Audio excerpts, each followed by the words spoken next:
600 punonjës të rafinerisë naftës në Ballë që i përket kompanisë Armo kanë protestuar para ditën e sotme në ambientet e brendshme të kësaj uzine, pasi prej 2 muajsh nuk kanë marrë pagat.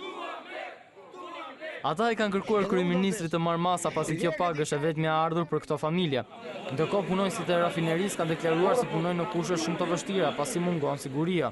I bëj thirrje kryeministrit të vendit të marrë situatën në dorë dhe të verifikojë sepse ne jemi taksa pagues të rregullt të këtij vendi. Jemi ata që bjem në pushtet dhe heqim nga pushteti. Ta dëgjoj dhe t'i veri vesh kësaj fjale. Ky popull që ngritur sot nuk do përulet sikur edhe tanku të bjeri këtu, kush do të jetë, do qëndroj derisa të realizoj qëllimin final. Kompania ka fshehur, nuk ka bërë transparencën për të gjitha lëvizjet financiare që janë bërë dhe këtë kemi kërkuar disa herë, por e kanë fshehur. Dhe mendoj që edhe ky veprim i mosjedhjes lekëve është një veprim i kamufluar i kompanisë dhe ne shpresojmë që qeveria duhet të marrë masa për të zgjidhur këtë problem. Protesta e punonjësve të rafinerisë pritet të vijojë edhe në ditët në vijim, derisa të bëhet likuidimi i plotë i të gjitha pagave të prapambetura.